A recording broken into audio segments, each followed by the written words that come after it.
ईमानदार, समझदार और मेहनती थे। गांव के एक छोटे से घर में राधा और उसका बेटा रोहन रहते थे।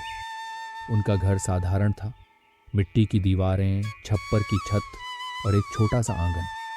लेकिन इस साधारण घर में माँ बेटे का रिश्ता किसी खजाने से कम नहीं था।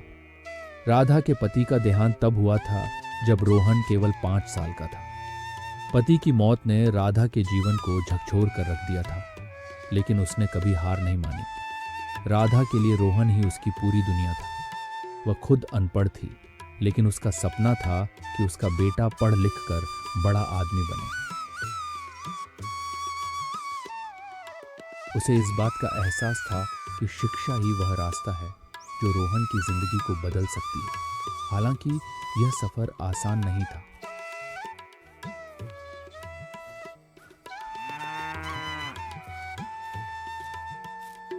राधा को हर दिन कड़ी मेहनत करनी पड़ती थी।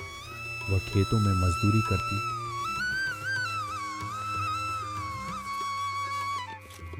कभी कभी दूसरों के घरों में झाड़ू पोंछा भी लगाती, लेकिन उसकी आंखों में हमेशा उम्मीद झलकती थी।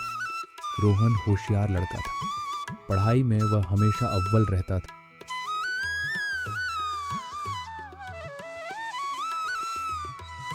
लेकिन स्कूल में उसकी गरीबी का कई बार मजाक उड़ाया जाता।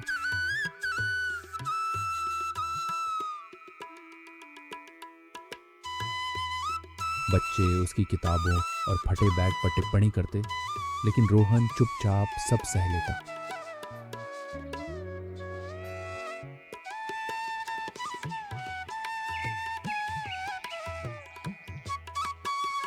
हर दिन वह अपनी माँ को घर आते देखता, जो थकी हुई होती, लेकिन उसके चेहरे पर कभी शिकन नहीं होती।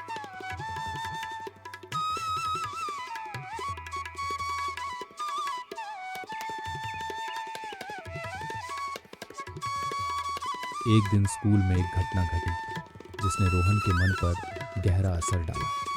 उसके साथ पढ़ने वाले कुछ लड़कों ने कहा, तुम्हारी माँ हमेशा गंदे कपड़े क्यों पहनती है?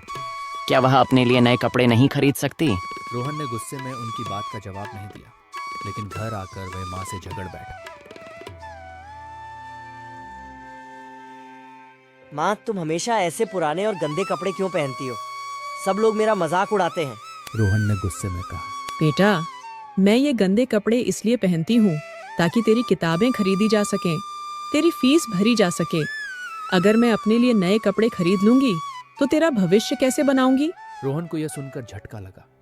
उसने कभी सोचा भी नहीं था कि उसकी माँ इतनी बड़ी कुर्बानी दे रही है। उस दिन उसने माँ से माफी मांगी और वादा किया कि वह कड़ी मेहनत करेगा ताकि उनकी जिंदगी बदल सके।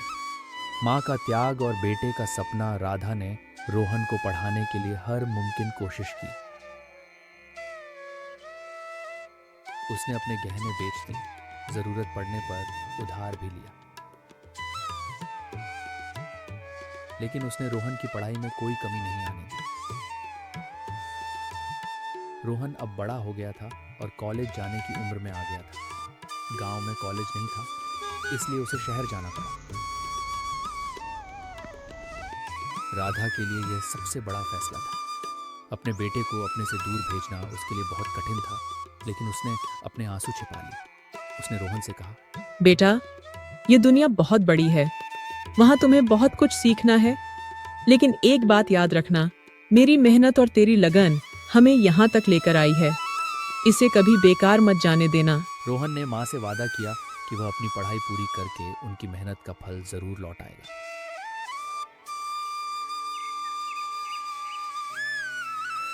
शहर में पढ़ाई करना आसान नहीं था। रोहन के पास बहुत कम पैसे होते थे।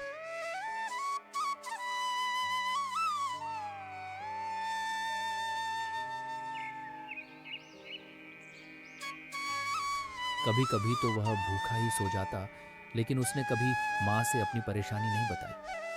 वह जानता था कि उसकी माँ पहले ही बहुत कुछ कर रही है। रोज रात जब राधा अपने छोटे से घर में अकेले होती, तो उसे अपने बेटे की याद आती। वह अक्सर उसकी पुरानी तस्वीरें देखती और उसके फोन का इंतजार करती। जब रोहन फोन करता तो वह हमेशा कहती, बेटा मैं ठीक हूँ, तू बस अपनी पढ़ाई पर ध्यान दे।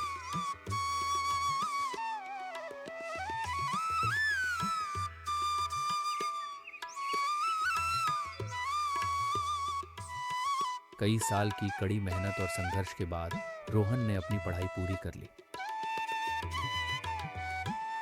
उसे एक बड़ी कंपनी में नौकरी मिल गई। जब उसने अपनी पहली तनख्वाह पाई तो उसकी आंखों में आंसू आ गए।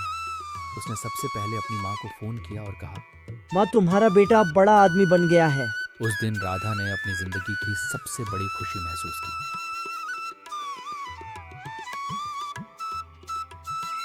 कुछ महीनों बाद रोहन ने अपनी माँ के लिए एक सरप्राइज प्लान किया। वह बिना बताए गांव लौट आया। उसने नया घर बनवाया था और अपनी माँ के लिए ढेर सारे कपड़े और गहने खरीदे थे। जब वह घर पहुंचा तो उसने देखा कि राधा वहीं पुरानी साड़ी पहने हुए घर के आंगन में बैठी थी। माँ, रोहन ने आवाज लगाई। राधा ने जैसे ही उसे देखा, उसकी आंखों से आंसू बहने लगे। वह भागकर रोहन के गले लग गई। उसने कहा, तू सच में आ गया? मुझे विश्वास नहीं हो रहा। रोहन ने उसे एक नई साड़ी और गहने दी। उसने कहा, माँ, अब तुम्हें पुराने कपड़े पहनने की जरूरत नहीं, ये सब तुम्हारे लिए है। राधा ने आंसुओं भरी आंखों से उसे देखा और कहा, मुझे ये सब नहीं चाहिए बेटा, तू मेरे लिए सबसे बड़ा खजाना है। रोहन ने राधा को शहर ले जाने का फैसला किया। उसने कहा, माँ, अब तुम वो सारी खुशियाँ जियोगी जिनसे तुमने हमेशा समझौता किया। राधा ने मुस्कुराते हुए कहा, मैंने तो सिर्फ अपना कर्तव्य निभाया बेटा। अगर तू खुश है तो मेरी हर मेहनत सफल हो गई। यह कहानी माँ